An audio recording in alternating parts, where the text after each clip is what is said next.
Hey everyone, I'm going to keep this intro short this week because the train's packed and my social anxiety is not going to be able to deal with that. But hello, welcome to this video. It's my first trip of 2025, which is crazy. So today I'm dressed in my Elder Price corset kind of look. I'm not wearing shorts because it's freezing outside, but that gives you a clue as to what I'm seeing. I'm seeing Moulin Rouge in the afternoon and Book of Mormon in the evening. And it wouldn't be my first trip of 2025 without some friends with me. So I'm being joined by Danielle, I'm meeting her for lunch, and another friend, Lucy, who doesn't want to be on camera like at all, so that's okay. I just want you to believe that I have more friends, so there we go. Obviously I'm excited to see Dom today. We've got really good Moulin Rouge seats, and obviously I'm front row at Book of Mormon, so that's going to be really fun. I'm going to say I haven't been to Book of Mormon in a while, but it was like December, so honestly, for me, that's a while, but it's also a very special Book of Mormon trip today because it's my 40th time at the show. If that's not a reason to celebrate, I don't know what is. What I've also realised is it's my 40th time at Book of Mormon, and it's also the 40th anniversary of the Back to the Future movie. So we're both having our 40th anniversaries today. I mean, theirs isn't today, but it's this year, so that makes me feel special. But yeah, I think I'm gonna shut you off now and see you when I get to London because this is making me feel really self-conscious, so I'll see you when I get there. I did forget to mention that at Moulin Rouge today I might be able to see Natalie and Craig as Zidler and Satine, so that's exciting. Go. So one train ride later and I made it into London, immediately got onto the tube. I was just really excited for this trip. We had planned this months in advance, and it was also really exciting because it was my first trip of 2025, and a good one at that, with like two of the best shows in the West End. But I met Danielle for lunch, we went to Bill's, and then we met up with Lucy for Moulin Rouge. I think I've mentioned this before. Lucy doesn't particularly like being on camera, so I refrained from filming her, but this was the view. We were right behind the can-can seats. Hello everyone, I'm inside, I'm next to Danielle. As you know, we don't have a Dom show today, so it's actually the first time I'm seeing someone that's not Dom as Christian, so I think it's going to be fun, it's going to be a good time. But I am really excited to be seeing Craig and Natalie as Zidler and Satine, because as you know, a month ago I didn't catch them, but Angela and Dean were phenomenal. Obviously you've seen that video already of what I thought, even though I haven't filmed that yet chronologically. But look at this! This is crazy! Okay, I'll see you guys in the interval sometime. Also, Alex wears a wig as Christian, so we're gonna see... It's a wig. So, we're gonna see in the interval if the wig is wigging. Right, so the wig is wigging. It looks so much better than it does in the cover runs that they did. He's cute. Alex is really cute, and he's also really good. I really like him. Now, what I was just saying to Danielle, as the quote goes, Tim Curry treats the Muppets like Muppets. Michael Caine treats the Muppets like fellow actors. Alex is a Tim Curry Muppet actor. He has so many funny quirks, and I'm hoping that makes sense to someone. You get it. You know what I mean. You know exactly what I mean. Natalie is a great Satine. Craig is really fucking hot. I'm just gonna say that. He's giving the toy maker in Doctor Who when he did like the Spice Girls stuff. So that's fun, but I'm having a great time and it's really fun. So I'll see you afterwards at some point.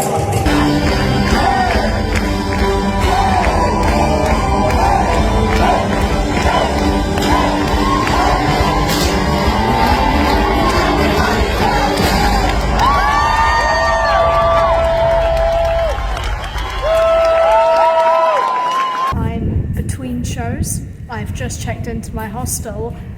I need to update you because we have Callum Henderson as Elder Price tonight. That's insane and I'm so excited, but I will see you there.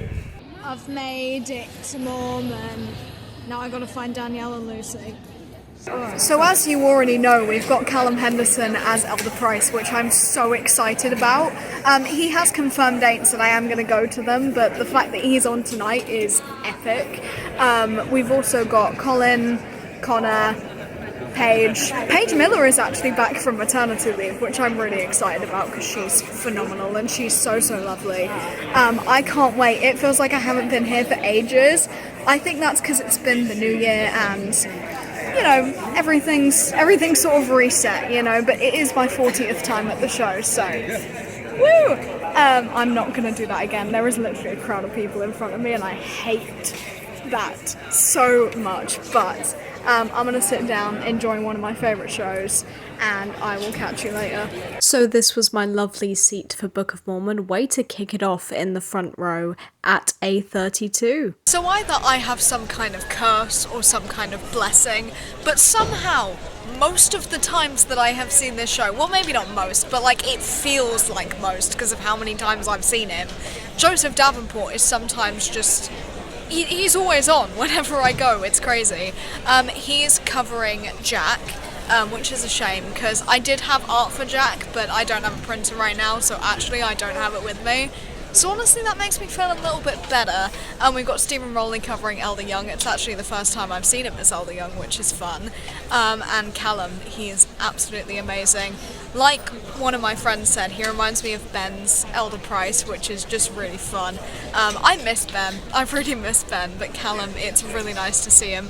The last time I saw him in a main role was Clyde Barrow in Bonnie and Clyde, so this is totally different, but it's fun and I enjoy it.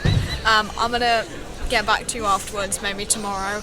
I'm hoping to try Back to the Future Rush tomorrow, so we'll see how that goes, so I'll probably catch you then. This is a very brief, quite negative review of this capsule hotel that I stayed in.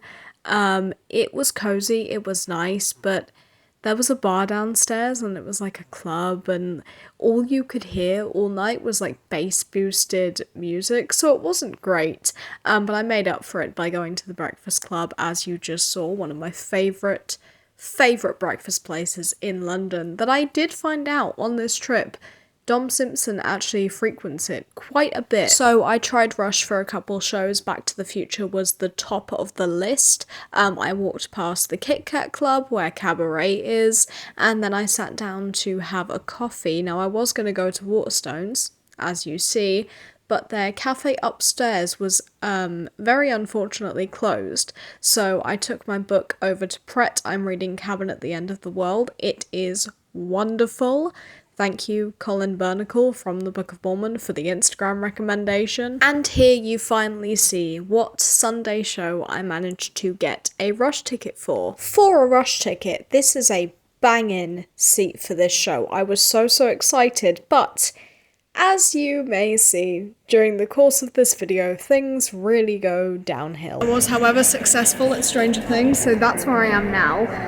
Obviously I have sat in the circle at the Phoenix Theatre before when Come From Away was here, but I haven't sat in the circle or upstairs at all for this show yet, so this should be interesting. But I'm also really excited to see the new cast that just came in, because like pretty much all of the principal roles have been replaced, so I'm actually really looking forward to watch the show today.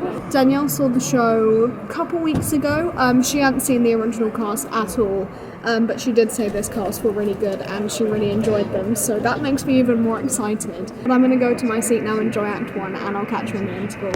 So this is a first for me. I've talked about like theatre etiquette and that sort of stuff before.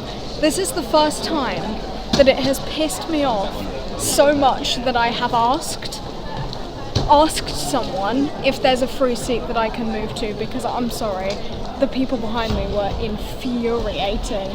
But I'm enjoying the show, so I'm going to go somewhere else to talk about that. I just wanted to let you know that right now I'm not feeling the best. I'm actually feeling really pissed off, so maybe I'll talk now. I need to calm down a little bit, honestly. My anxiety is going crazy, but I'll probably catch you at some point to give you an update on Act 1, because I'm really enjoying these new guys and I just didn't want it ruined, basically. That's the bottom line. Well guys, here's my new seat. Honestly, Thank you, front of house team, for being able to move me, first off, but also this seat. Better than my last one, not gonna lie.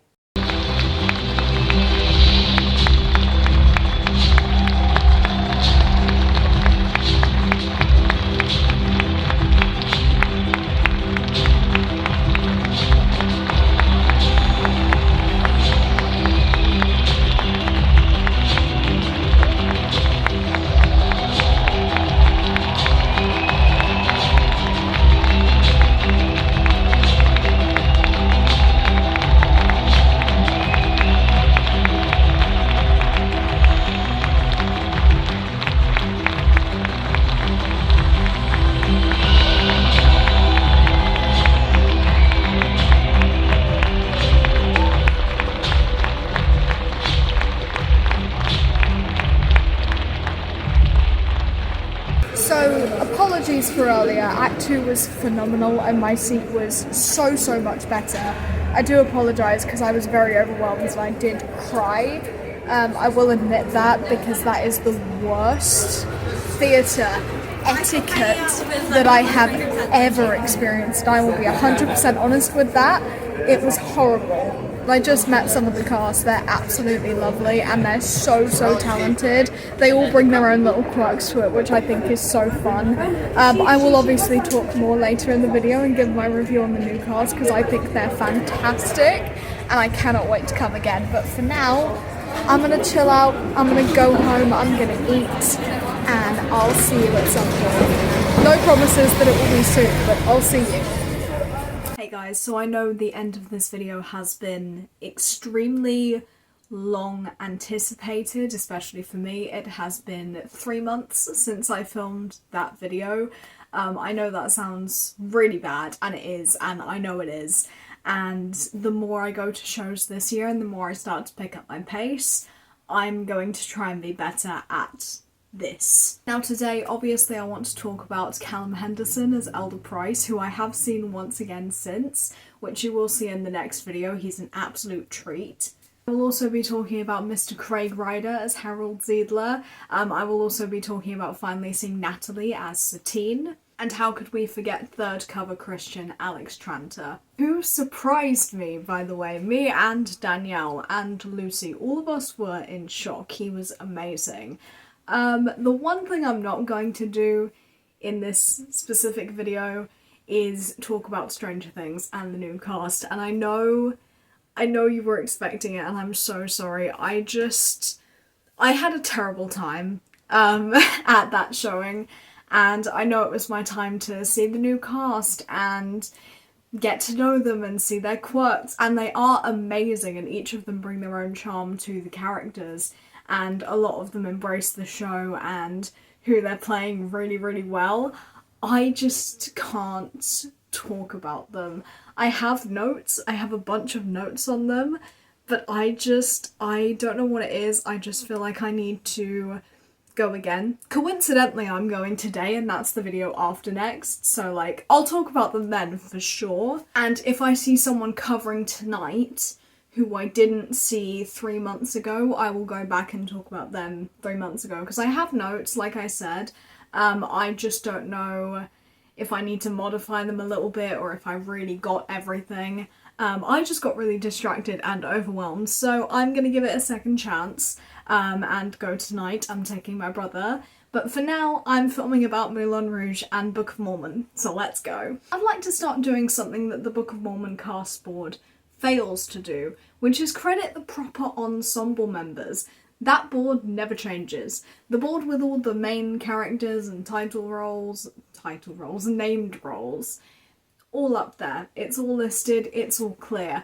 The ensemble list is just a mashup of the ensemble and the swings together, and I hate it because it doesn't credit them properly. So, for this performance of Book of Mormon, we had Callum Henderson as Elder Price, we had Joseph Davenport, Evan James, who I believe has left now. I don't know. Stephen Rowley, Shaw, Christopher Copeland, Sean was on, Paige Miller is back, and I absolutely love her. I missed her so much. And yeah, that's about it for the Book of Mormon covers. But I'm here to talk about I forgot his name. Callum's elder Price, Mr. Callum Henderson himself. So Callum Henderson as Elder Price. Now, I saw him as Clyde Barrow in Bonnie and Clyde, and I didn't actually vlog that trip. I didn't vlog it because it was an impulse trip, and I just wanted to go to Southampton to see it again. I never ever saw the main guy, the principal guy, playing Clyde on the tour. I saw Nate Landscroner in the vlog that you guys saw, and then I saw Callum Henderson at the Mayflower, so I've seen him as two roles, two very different roles, so let's get stuck in. So Callum's Elder Price instantly reminded me of Ben Tyler's Elder Price. That was told to me a lot by a couple of my friends who had seen Callum before. He's got the whiny toddler energy with a lot of eye rolls, huffs, crossing his arms, and, you know, just being really pouty and annoying. His body language is very slow and exaggerated when he's unhappy. He's just very much a guy who hasn't really grown up properly. So a lot of the eye rolls come when Cunningham isn't looking. Like, Cunningham will say something, he'll look away, and then Callum will be like, oh my god, this guy. So I really loved him. I think the energy matches Elder Price's character perfectly. And when Price is a lot more cheerful, he's very childlike and giddy and innocent, especially with Hasadiga Ibawai. It starts with him being like very, yay, I'm gonna get into the culture, and then obviously it spirals and goes downhill very quickly. During All American Prophet we get that sort of childish joy again, but also a bit of like boasting energy, obviously. All American Prophet, Elder Price is basically saying he's like the second coming of Joseph Smith, so he's very pompous about it. He's basically just the spoilt kid, and I just love how Callum plays him. Which tells me that Callum has a really good understanding of this character, and obviously his vocals are amazing, and just his relationship with Connor is hilarious. So yeah, that was it for Book of Mormon. I didn't release anyone else new. You know the drill, I love this show so much. I've finally booked my next trip to see it, and the next video is also a Book of Mormon trip. So that cuts it for that. I'm going to move right on to Moulin Rouge. So let's move swiftly along to talk about Moulin Rouge. Specifically, first off, Mr. Alex Tranter as Christian. Now, I said in the interval, and I remember this clearly because I edited the video like yesterday, he's a Muppet actor. He's a Tim Curry Muppet actor. He is absolutely bonkers. When he meets Santiago and Toulouse, he very much matches their weird energy instead of being weirded out by them, which does make him a little bit less of an outsider, but it definitely works with the sort of starving artist trope, especially with the comedic route that the show takes it. His facial expressions are on point, his energy is through the roof, and I just thought that the contrast between Act 1 and Act 2 is insane. I talked about this in my last video when I talked about Dom, and the contrast between Act 1 Christian and Act 2 Christian. This is exactly the same. So Dom plays into the pain of Crazy Rolling and Roxanne very sort of... He's numb to the pain, you know, he's sort of accepted it but not fully, and he's drunk and he's hurting, and, you know, that works, and a lot of his singing is quiet and mumbled, but it still holds so much emotion. Alex sort of does more talk singing, and I think that does work for the more emotional numbers. Perhaps not Come What May, which is supposed to be a bit more ballady, and I feel like the speaking didn't really work for that one. But for stuff like Crazy Rolling and Roxanne, absolutely. So like I said, Dom's a bit more numb when he's singing, and that works completely fine. Alex, snot, sweat, tears, spit, the whole 9 yards. He puts everything into that, and I know obviously Dom, like, I have sat so close to, oh my god, you're gonna find out. I've sat so close to Dom before when, like, he's done those songs and he cries. Alex was, like, full on, like, ugly crying, snot, everything. I was scared I was going to get a bit of a shower, you know? Both of these portrayals work so well. They're different, but they really, really hit. They really hit. They're so good. Both of them are amazing actors, and it was also nice to see someone else play Christian differently. So that's always fun. But next, moving on to Mr. Craig Ryder as Harold Ziedler. Now, I did mention this in the interval. Craig Ryder reminds me of the Toymaker in Doctor Who, specifically with the Spice Girls scene. I mean, you can tell, I'll put these two pictures side by side, you can see that they are like the same person. Now, unlike the Toymaster, Harold's not evil, but he has the vibes, he has the energy.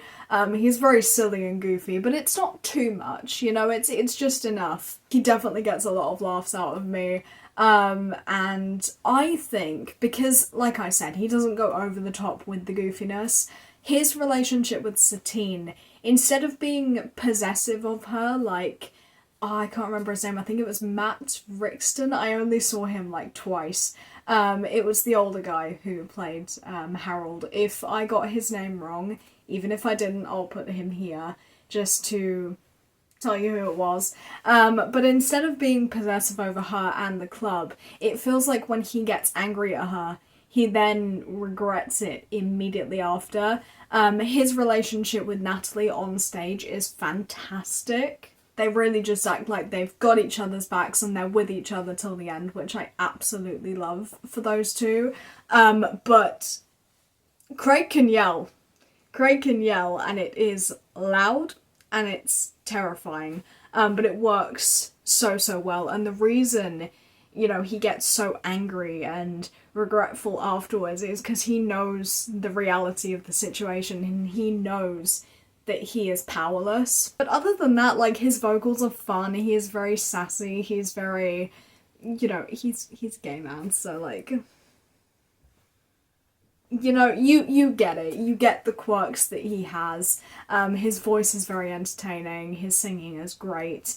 And I really loved him. And I would say, oh, I can't wait to see more of him. But I just did, guys. I can't wait for you to see that video, because I am still in disbelief with what happened Saturday. But that will be the video after the next. So you're gonna have to wait patiently. Moving on finally to Natalie Kasanga playing Satine. She's my third Satine, and this is the first time I've seen her, and I also didn't see her play against Dom, but I have since. She's amazing.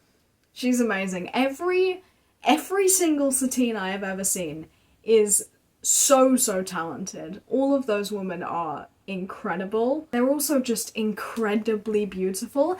Any of the female ensemble in Moulin Rouge, they are stunning. Now, even though I have seen her play against Dom since, I am mainly going to focus on her relationship with Alex on stage, because that's how it was for this trip. So Natalie Satine is very bold and sassy, quite similar to Angela actually, and considering that she's a bit more serious, it really contrasts well with Alex's initial goofiness, especially when he goes to meet her in her dressing room and they have that whole back and forth misunderstanding. He wants to audition his song, she thinks he wants to have sex, you know, like it's a whole thing, and it was very funny. Now, one thing I will say about Natalie, she is the most realistic Satine that I have seen when in regards to her death. Natalie seems heartbroken about her death, and she really goes for it with like the coughs and the gags. Like, it feels like she sounds like she's about to throw up. The pain that she shows is very similar to Dom. It's very numb, you know, she's kind of accepted it. But she really goes for it.